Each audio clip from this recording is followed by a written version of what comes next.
Still recording.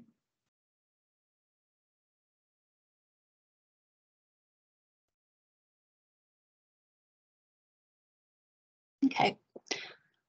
Welcome to these talks on the 4 books. Today we'll start on the highest learning.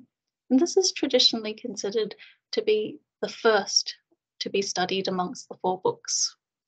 Not only is it the shortest of the 4, it's only around 2,000 Chinese characters, but it also provides us with the clearest outline of what Confucian learning is all about. What I really like about this text is that it gives us an understanding of how the individual is linked to local society and global community. And it also really empowers us with the knowledge of how to make a positive difference to the world around us. Today, I'll first cover some of the textual issues, then the significance of the title of the text, the structure, and then we'll end by analysing the opening sentence. Now, when we go to university and we use a textbook, often we want to use the latest edition. When we look at ancient literature, sometimes it's best to use the original text. So with the highest learning, the original text was thought to originate sometime between the 5th century BCE to the early years of the 1st century. And this is a period of time in Chinese history known as the Warring States to the Western Han period. This particular text then became a chapter in the Records of Ritual, which later became part of the Confucian canon. In the 12th century, the philosopher Zhu Xi selected this particular chapter and included it as part of a set of 4 texts known as the 4 books. So this is what we talked about last week. When Zhu Xi selected this text as part of the 4 books, he actually edited it as well. So he changed words, rearranged passages, and added sentences. Now you can see that this is actually quite a detrimental precedent to set. If all the scholars followed in the footsteps of Zhu Xi and decided to rearrange passages, change the text as they wanted, then the original text would, or the survival of the original text would be at stake, wouldn't it? So by the 17th, 18th century, there was a movement of scholarship, which advocated that we should go back and study the original texts. And the whole point of this was to understand the authentic meaning of the texts. So these scholars then looked back at the 42nd chapter, the highest learning in the Records of Ritual. Now for these talks, we'll be looking at the chapter as it was in the Records of Ritual rather than the edition by Zhu Xi. The second issue I'd like to cover is that of interpretation. Now, many successive generations of scholars have had their take on what the highest learning meant. And of course, this was important because each generation of scholar tried to find relevance of this text for their particular society, trying to see how it could solve their problems. Now, early on, the earliest commentaries are in the 1st century, from the 1st century, and they appeared as sort of short notes called annotations. Later on, there were longer comments called the commentaries. And you can see here, this is a page from Zhu Xi's commentary. And the main text is just the 3 vertical lines here. The commentary, however, is the indented part, and you can see that it's much longer than the main text. So what happened over time is that scholars added notes and explained the older commentaries, and these were called sub-commentaries. So a very rich commentarial tradition developed throughout Chinese history related to these classics. And just to give you an idea of how abundant this material is, if we look at the largest collection of texts in Imperial China, called the Complete Library in 4 branches, in Chinese, 四库全书, you'll find that there are nearly 130 commentaries on the highest learning. Now, if we took all 130 commentaries and sort of lined it up and explained each and every one of them, that would really be missing the point of these talks, because the main point here is to really understand it so that we can find benefit, glean lessons from the past for our life today. So thankfully, we have the interpretation of my teacher, Professor Zhang Qingquan, who bases his talks on Professor Li Bingnan, who was in fact a very eminent Confucian scholar. He was the chief secretary to the ceremonial official to Confucius. Now, this ceremonial official position was a government position established by the imperial government. And what it was for the descendants of Confucius to commemorate, celebrate, and continue Confucius's fine contributions.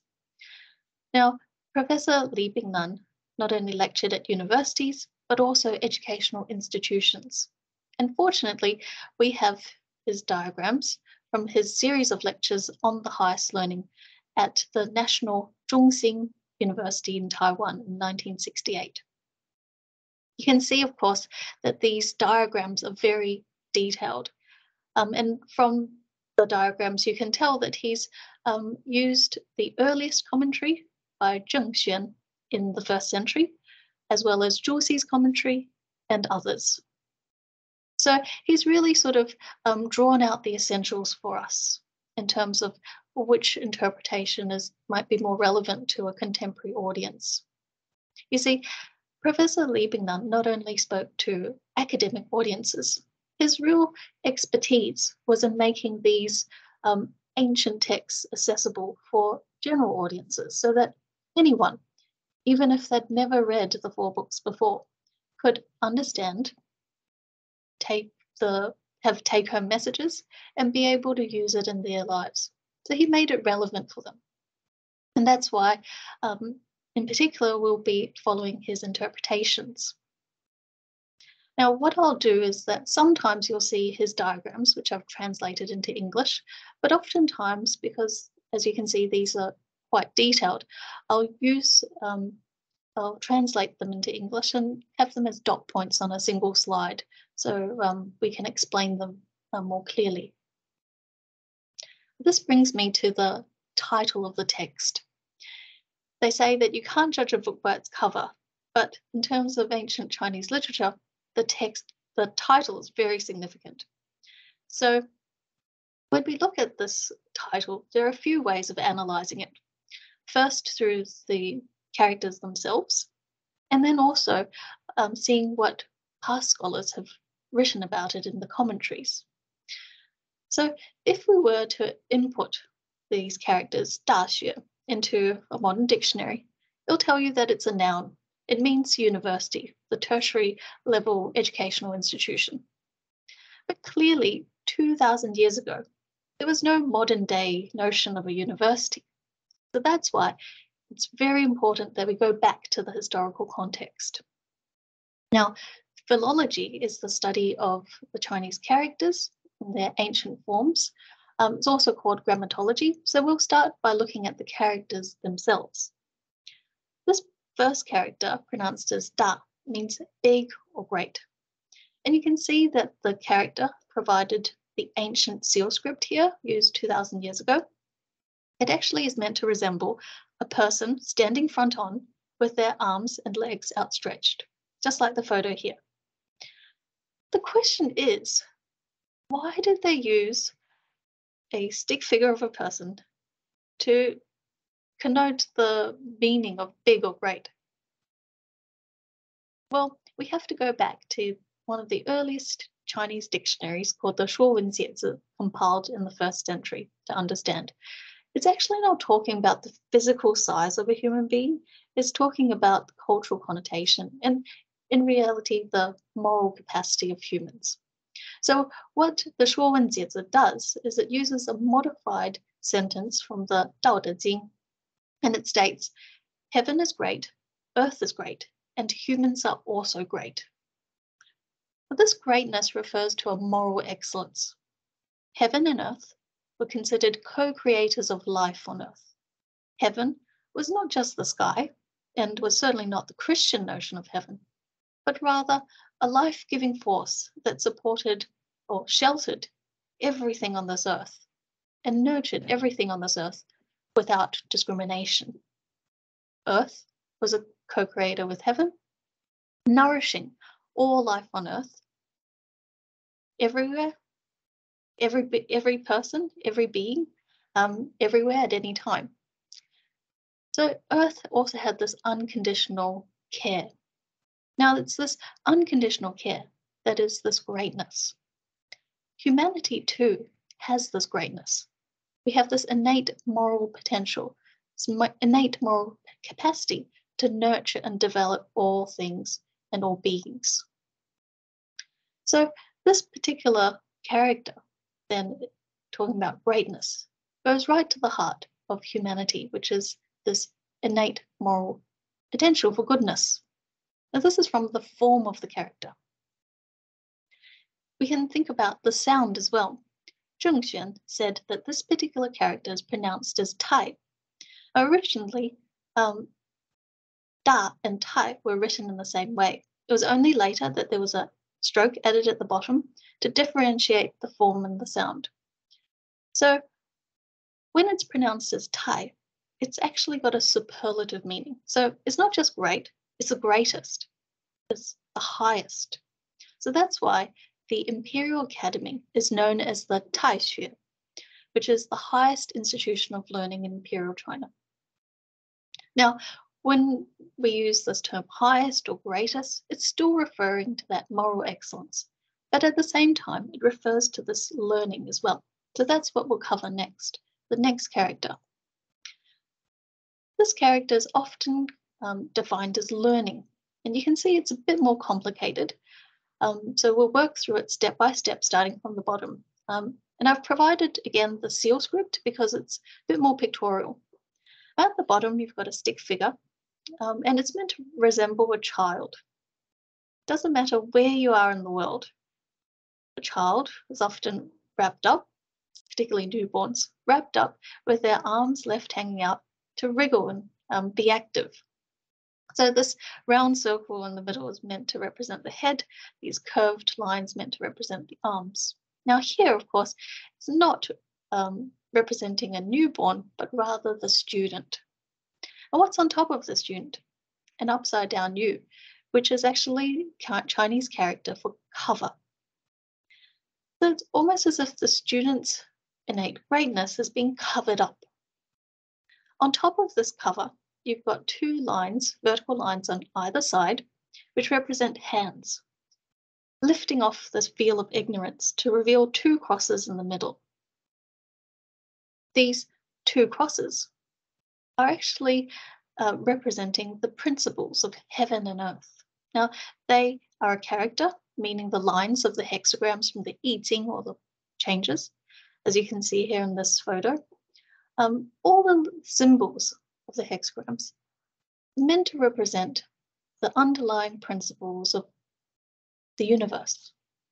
And remember we said before that heaven, earth, and humanity have this moral excellence. So it was believed that by understanding, by learning external phenomena, the underlying principles of external phenomena, one could recover our innate moral greatness. So you can see that this particular character on learning is about the student taking off this veil of ignorance and realizing their moral greatness.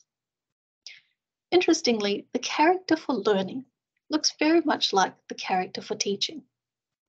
Can you spot the difference? So you can see in the character for teaching, there isn't the upside down U. The vertical lines on either side of the U, the upside down U, are also missing. And then on the right-hand side, there's an added component. And what does that mean? Well, the right-hand side is meant to represent a hand holding a stick, but it's actually meaning to motivate. On the left-hand component, we've got the student and the two crosses, which altogether means emulate, emulating the underlying principles of heaven and earth. Now, from the Shuowenjiezi, it tells us that teaching was nothing other than the teacher providing an example through words and actions that the student could emulate. Now, we can see that both learning and teaching were about the same thing, about this innate moral nature. That's because the character for learning actually came from this character, which looks even more complicated because it's got the right-hand component now. It was only later that this part was omitted, as you can see in the character that we currently use. The 18th century scholar, Duan Yicai, who spent most of his life devoted to the study of these ancient forms and sounds of the characters, particularly observed that the lack of this right-hand component shows us that learning is actually a form of self-realization. So no amount of transmission by the teacher will actually be of any use if the student is not willing to learn.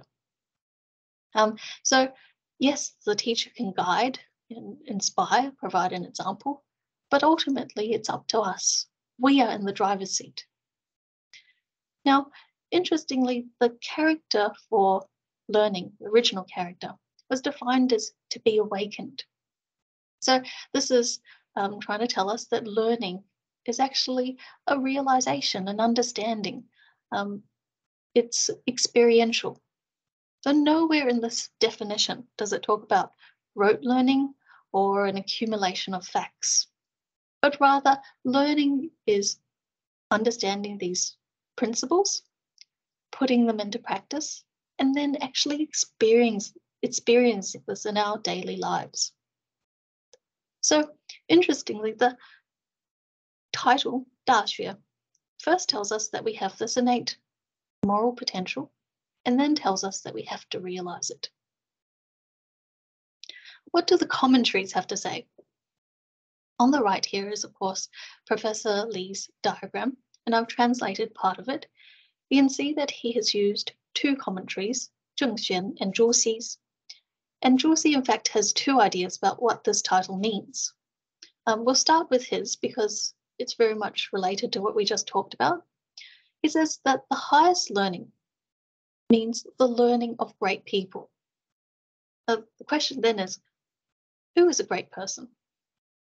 So we can actually use two other classics, the I Ching, the Changes, and the Mencius, to help us understand this concept of the great person.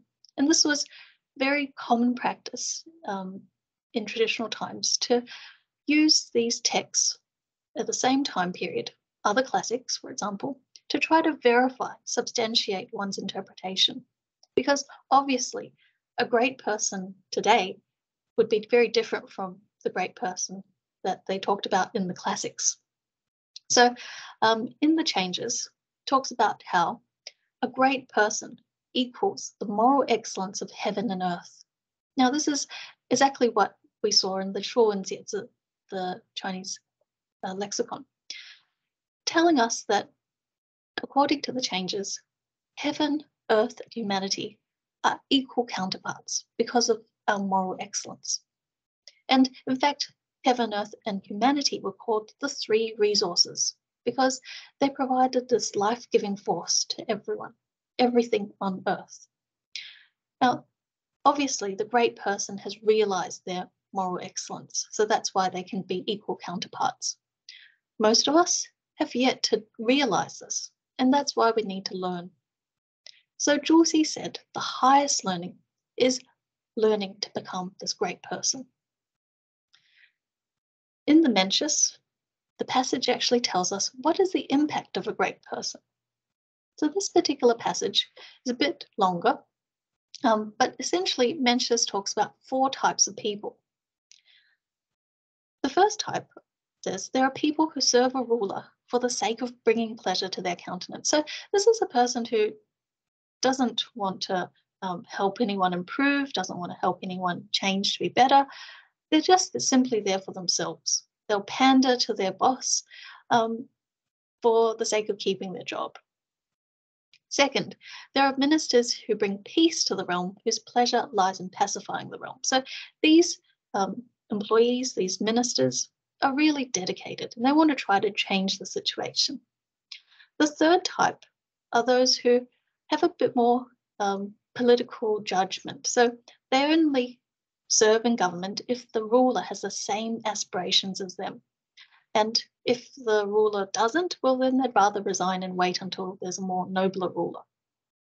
And so they can't change the situation. They feel that they can only sort of resign from government. But in doing so, that is a form of criticism and protest as well. Now, the fourth type are these great persons. What's different about them is that they want to change the situation, but they do so by first changing themselves, by rectifying themselves. And because they can do that, they provide an example for others. They can rectify all living beings. So that's the impact of the great person, is that they lead by example. And this reminds me of what we might have previously read in the Deeds of Wei and talked about in chapter 6, being close to kind and virtuous people. The kind and virtuous people are the great people. So that's why it says, most of us are ordinary, only a few of us are kind and virtuous. Now, yes, we all have this great potential, but only a few of us have actually realized it. So it's really valuable to be close to these people, these great people, because you can learn so much simply from their example. Now, Zhu Xi's second idea about what highest learning meant was the stage of learning called advanced learning in traditional China. So prior to 1902, the Chinese education system was simply divided into elementary learning and advanced learning. After 1902, China adopted the Western three-tier educational system of primary, secondary, and tertiary education. Now, in those days, there was elementary learning, which was about teaching the child how to look after themselves. And it's exactly everything that we read in the Deeds of Wei. It talks about how we should maintain personal hygiene, look after our personal and mental health, our clothes, our room, but also important life skills like how to relate to our parents, our elders, and our siblings. Advanced learning was then extending this self-care to beyond the family, to the community. And if you remember, advanced care or advanced learning was that taught in the formal educational institutions that were training government officials. So these government officials, once they graduated, once they passed their examinations, would then go on to become, to serve in court or become provincial or district governors. And if you recall from last week, we said that the core curriculum for government officials in late imperial China was the 4 books and the classics. So it's in the highest learning and the 4 books that we get this idea that it's teaching the students to think more outside themselves, to think about how to serve the community and really be that example for others. And this leads us to Zheng Xuan's commentary, which is very much consistent with this idea. He says that the highest learning is a record of broad learning. Now that's broad because it's more than just within the family. It's also helping us to be more broad-minded, big-hearted, in which we can govern. So ancient Chinese political philosophy was about a government by moral exemplars, a government through moral leadership. Exactly what Mencius talked about in terms of the great person. Rectifying themselves, they help all others. So this was the government that Zheng Xuan was talking about. And we'll see in later talks how exactly it relates to this idea of personal cultivation. So in a nutshell, the title, Daxue, tells us that the content of this text is the highest form of cultivation. It awakens us to our greatest potential. And in fact, different English translations of the title throughout history have tried to capture this meaning.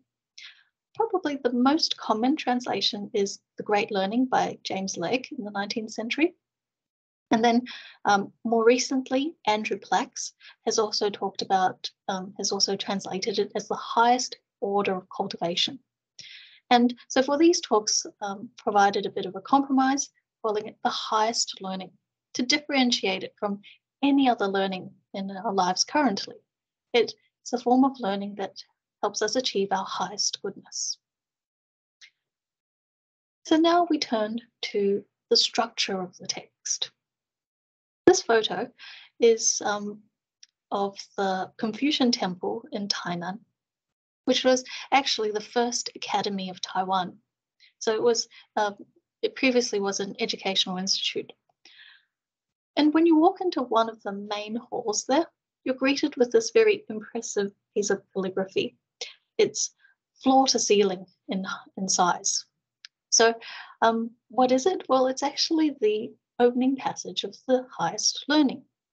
And it sort of makes you think about how really important this text was in those days. We said that the 4 books, including the highest learning, was read by every literate person for almost 600 years in late imperial China. So that's how important it was. And really, in terms of the rest of the text, the opening passage is the essence, you could say, because it provides us with an outline and a structure for the rest of the text, much like what the Deeds of Wei outline does for the book. So we said last week that the Deeds of Wei outline provides us with keywords that become the 7 chapters in the text. And that's what the highest learning does as well. So if we look at the first sentence, it provides us with the aims of learning. And I've sort of noted them here in green. The first aim is manifesting enlightened virtue. And this is, in a way, reconciling our various emotions, views, thoughts, and sort of related to our inner world. This then helps us relate to others, which is the second aim, loving the people. So this is more to do with our external world. The culmination of both of these objectives or aims is resting in utmost goodness. So if we were to look at this as a sort of educational curriculum, well, manifesting enlightened virtue is like developing our competencies. Loving the people is how we can be a fully functioning member of society. Now, after this first sentence, which we'll look at later, the text then sort of clarifies by providing 4 actions for each of these aims, so a total of 8 actions. And you can see that these various actions are at different levels. So from the top, our thoughts, which is the micro level, right down to the world, which is the macro level. So from the individual to the local to the global, and how we can make an impact in all these various levels. Now, the rest of the text then is split up into various sections, which helps elaborate on each of these actions, starting from making intention sincere. So there's a total of, you'd say, 6 or 7 main sections in this text. So without further ado, let's look at the text itself. And we'll start with the first sentence. We can read this together. It says, "The way of the highest learning is in manifesting the enlightened virtue, in loving the people, in resting in the utmost goodness." So you can see immediately that there are 4 parts to this sentence, the first part being the topic of the sentence. So what we'll do is we'll go through and analyze or explain each of these parts in detail so we don't miss anything. The first part, the way of the highest learning, we've already in a way explained. The highest learning is realizing our innate potential for goodness. But what is this way with a capital W? Well, in Chinese, it's pronounced as Dao. And according to another earlier dictionary, this Dao was meant to be defined as a single path. So just like this photo here. It's a single path. There are no intersections. There are no crossed roads, fork roads. And then later in time, according to the Shuowenjiezi, this Dao meant something a bit more abstract. It's a course that people took, or a principle to be followed, or to be guided along this path. In Confucian thought, this Dao, often translated as way with a capital W, or just simply transliterated as DAO or TAO, is meant to mean a natural order in which all things, people, and events flourish. So it's sort of meant to be the proper workings of the world, the way of human living, which allows us to fully develop. It's the way that things should be. Now, we will talk about this in much more detail. We address the other texts, but in the Analects, you'll read, and Confucius mentions, the way of the ancients, the way of King Wen and King Wu, two very exemplary sage rulers of the past, and also the way of the exemplary person, as well as a lot of other things that he attaches with this way with capital W. And this is very interesting because what exactly is this way? In fact, all of them refer to the same thing because all of these various persons are exemplifying this natural human living that is in harmony with all things, all people. And what has happened, what we talked about last week, Confucius was able to bring together the cultural tradition, pass it down, and through generations, we've learned about the way.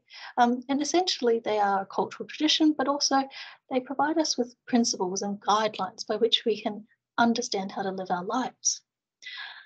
Ultimately, the way is not in the textbook, but the way is something that we make a reality and we can transmit.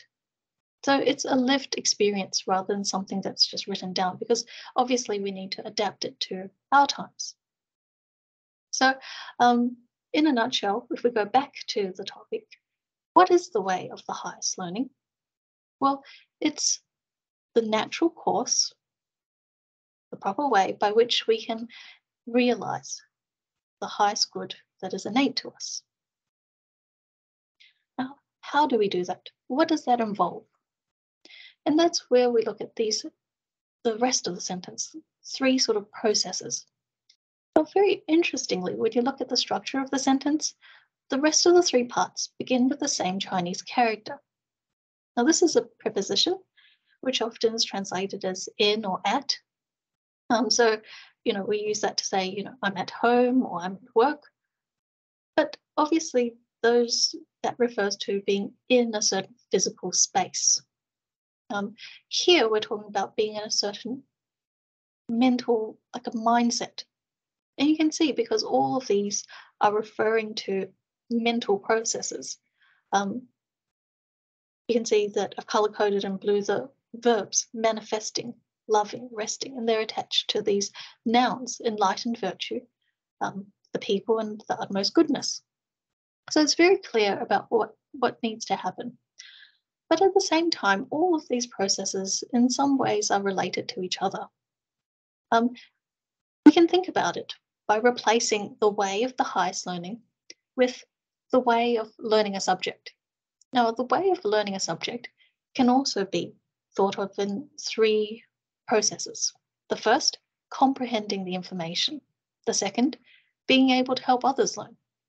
That's when you know that you actually have started to master the information. And then ultimately achieving a thorough understanding. You can see how the very first aim is the most important. Because if you haven't comprehended the information, you can't really help others, can you? But at the same time, having comprehended the information doesn't necessarily mean that you'll be able to do the second part, because helping others learn is not just regurgitating the textbook. It's actually thinking from their perspective. What do they need to know? What questions will they ask? And by doing so, you actually uncover deficiencies in your own understanding, because you were sort of just narrowly looking at this the textbook or the information. It allows you to think outside of that square. And then ultimately, if you can do both these things, then you achieve this very thorough understanding, by which it's not just your information, it's not just information for others, but it's this all extensive understanding that you've achieved just by going through the first two steps. So you can see, of course, that the realization of the first two achieves the third, but at the same time, comprehending the information can be motivated by us wanting to help others. So the first two are in some ways related, but the first is obviously the most important. So when we go back to the way of the highest learning, manifesting the enlightened virtue is the fundamental part. So what does it actually mean? Well, when we look at the Chinese characters, you'll see that one of the characters is repeated, and that's very significant. And let's look at that character. On the left here, I've provided the bronze script, an ancient script. And you can see it's made up of two parts, the sun on the left and the moon on the right. It even looks like the crescent moon. And that's because the two objects, sun and moon, were considered the brightest objects in the sky at the time. And put together, they create a new meaning, which means to illuminate, to brighten. Now, to illuminate something means to bring it out, to make it manifest. And that's the first use of this term here, manifesting. Obviously, when we manifest something, we see clearer. This clarity results in sort of comprehension, and what we might call a light bulb moment, where we understand something. So that's this second use of the character, which is as an adjective, enlightened, and it describes the virtue, enlightened virtue.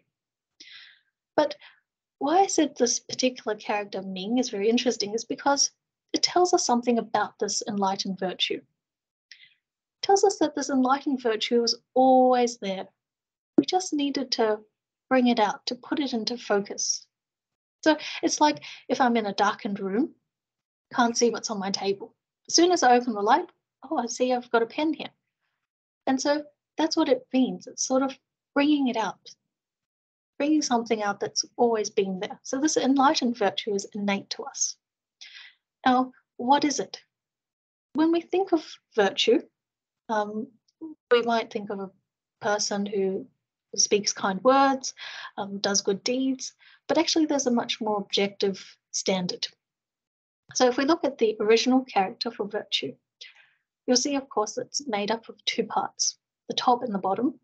At the bottom is the character for mind or heart, and at the top is the character for straight. So what is virtue? It is using our heart or our mind according to the straight path, which is, as we said before, the way. So whenever we accord with this way in our mind, in our thoughts, and our actions, then this is virtue. It's a virtue that is able to benefit others and ourselves. Now, when we think about virtue, we might think of specific virtues like honesty or respect. But enlightened virtue is different. Enlightened virtue is the source of all virtues. Now, Professor Liebignan told us that the enlightened virtue is actually our innate nature. It's the innate nature, human nature, that is replete with wisdom and moral excellence. So what we said before, this excellence that is equal to heaven and earth, well, that's innate to us. It's the enlightened virtue. But you might question this and you might say, well, why is it that I'm often more ignorant than wise? Or I find it hard to think of others and I always think of myself. So where's this moral excellence? Do I have it?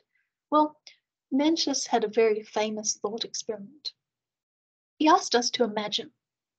He said, imagine you see a young child about to fall into a well. What would be your first thought or reaction? Well, for most people, it would be a sense of alarm and commiseration.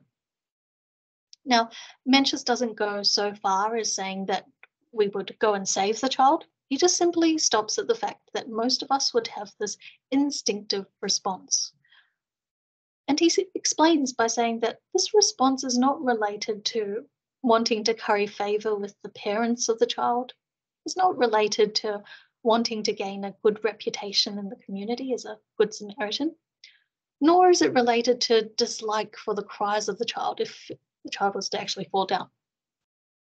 So he proves to us that this thought, this alarm and commiseration that we have is innate. It's instinctive. And what it shows us then is that we actually have this innate moral quality of humanity where we can empathize, we can think about the child as if it's part of us. And these thoughts, these reactions, he says, are sprouts. They're sort of inklings that we actually have this moral excellence. He says all we need to do is to follow that inkling, to develop it, to extend it. And then we'll realize that that moral excellence was there all along. So he says that actually we all have this ability. We just lack the motivation, the willpower sometimes. Now, just to give you a scenario a bit closer to home, I'm sure many of us, when we were young, had this experience where, our parents asked us to clean our room, and maybe a few days have passed before we actually do it. When we finally do it, the room looks excellent. We actually find a few things, and the family's very happy. Now, this ability to clean the room, that was there all along. We could have cleaned it any time, but we just simply lacked the willpower. We just didn't put the effort in. And that's exactly this idea of manifesting the enlightened virtue. So there's a very common metaphor that's used, which is in another chapter in the Records of Ritual on Education. It says, an unpolished jade realizes not its worth. An uneducated person knows not the way. So a raw jadestone looks just like any other rock. It has to be cut, carved, and polished before it becomes a gem. Now, similarly, we have this innate moral excellence, but we need to go through learning in order to realize our moral worth. So that's where the effort comes in, the learning. Here in the highest learning, it talks about manifesting, bringing it out.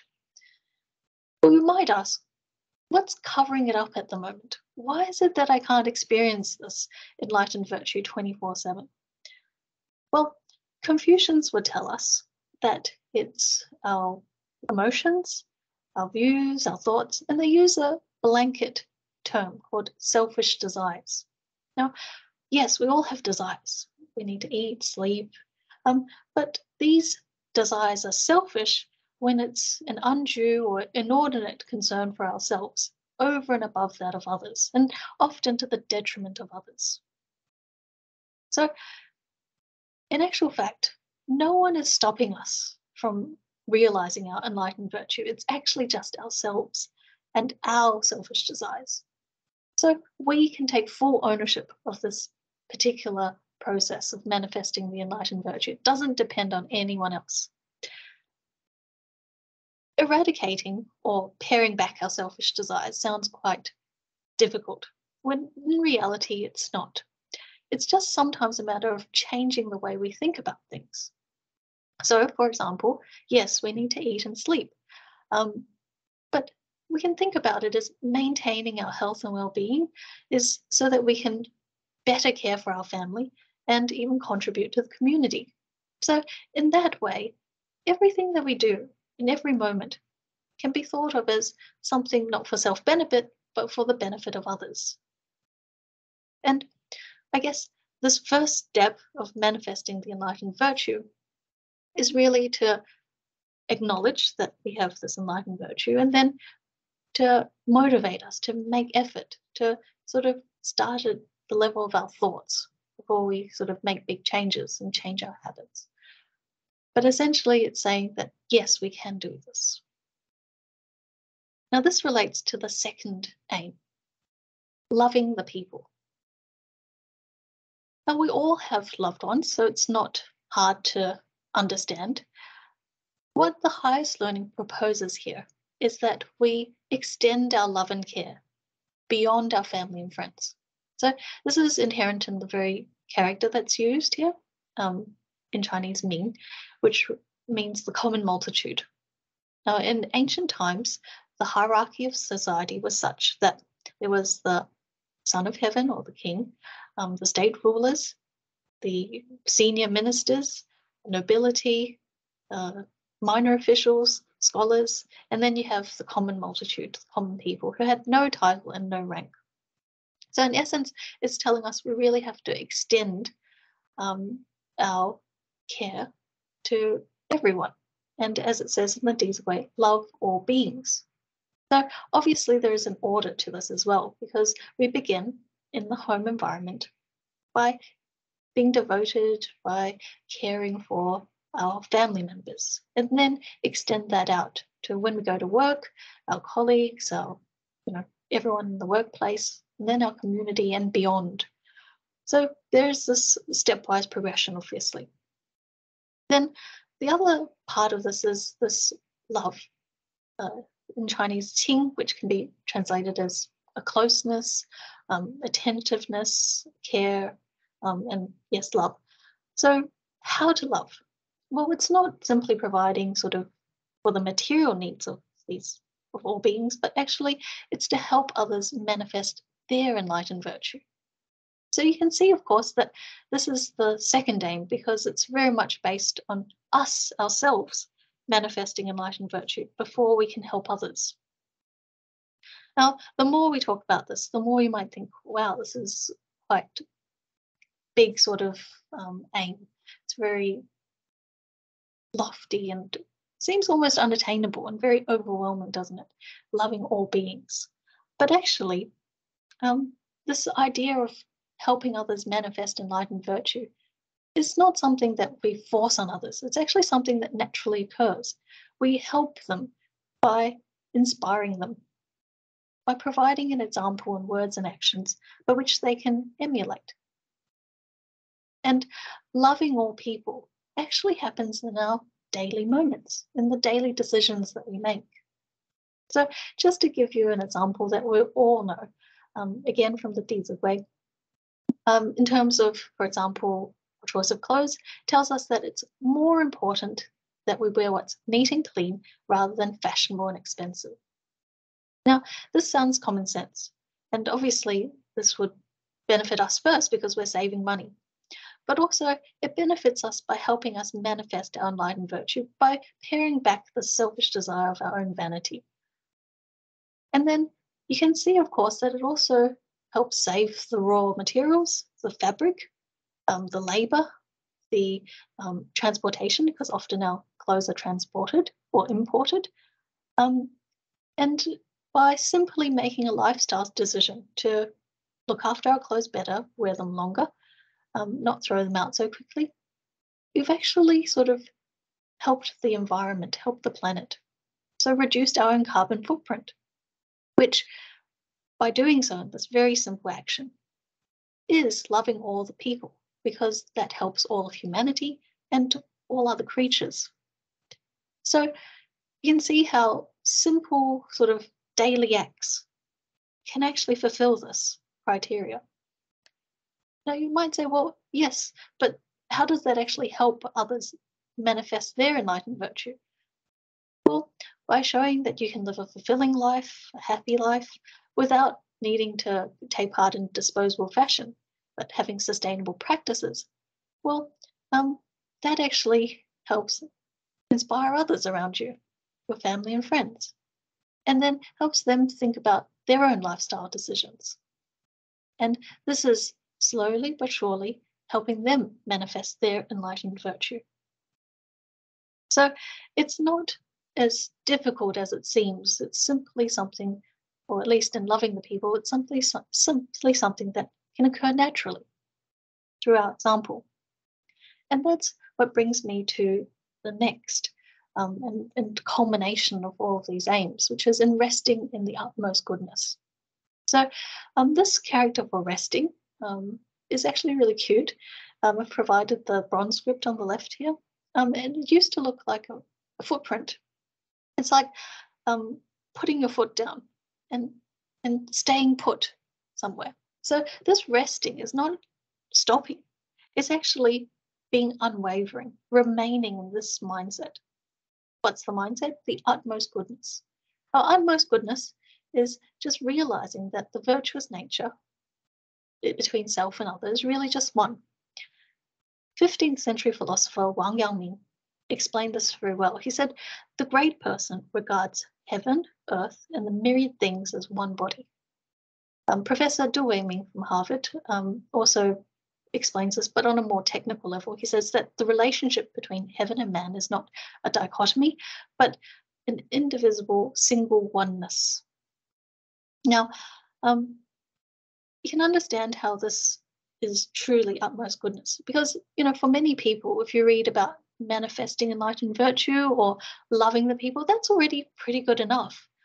But at the same time, the goodness in the manifesting enlightened virtue can be tainted if we're too preoccupied with ourselves, with our virtue, looking virtuous. And I'm sure that we've all had experiences of being next to someone who's, rigidly adhering to guidelines, and they are insensitive to the feelings of others because they're worried about their own virtue, and it becomes quite uncomfortable to be around them. So that's, one of the drawbacks if you're too focused on this manifesting enlightened virtue. But then that's why you need to balance it out with this idea of loving the people. However, loving the people and being preoccupied with others can also be quite tiring. You can burn out because you'll be thinking, oh, I've put so much effort into helping them. How come they're not grateful? How come they don't give me credit? So that's also tainted in a way. What's this utmost goodness? Is actually stepping back from that and doing it effortlessly. Why? Because we're actually part of the one entity. Now, it's just like when we brush our teeth. Do we expect gratitude from our teeth? Do we take credit for brushing our teeth? No, because it's actually me. And yes, this might sound quite idealistic, but actually this oneness is something that we might see every day. And it's best exemplified in this relationship between parent and child. So particularly, with a newborn and their mother, I've spoken to many parents, many first-time parents who are really worried that they say, what happens if the child needs me at night and I can't hear them and I don't wake up because I'm such a heavy sleeper? And in fact, these same mothers have told me that when their child is born, they don't have that problem because, in fact, they even wake up before their child starts crying. They're so in tune with the child. Not just mothers, but, mothers and fathers will work, will care for the child 24 hours a day, lack sleep, have to change these dirty diapers. But they don't do it grudgingly. They don't complain and, ask the child for gratitude because they see the child as part of themselves. So that's this idea of oneness. And we all have this ability. It's not just humans, in fact. Even animals have this ability where they care for their young. So this is, you could say, the ultimate objective. Now, just to recap what we talked about today, the way of highest learning is about realizing this innate moral potential that we all have. Now, how do we do this? First, we have to acknowledge that we have enlightened virtue. We have this moral excellence within all of us. The second is manifesting it in our daily moments, just by changing the way we think about things. And think more of the greater entity. And finally, don't stop. Keep going and remain in an effortless utmost goodness, which is exactly what we read when we read to the end of the Deeds of Wei. It tells us, never give up on yourself. With effort, you'll gradually become a sage. And I remember when I read that, I thought, wow, this is really amazing, but who is a sage? And the highest learning in this first sentence answers our question. because a sage is someone who has manifested their enlightened virtue, is loving the people, and rests in utmost goodness. And we can all do that, because just like that stick figure of the person in great or big, all of us actually have this innate virtue. We just can't stop giving up on ourselves. We have to keep going.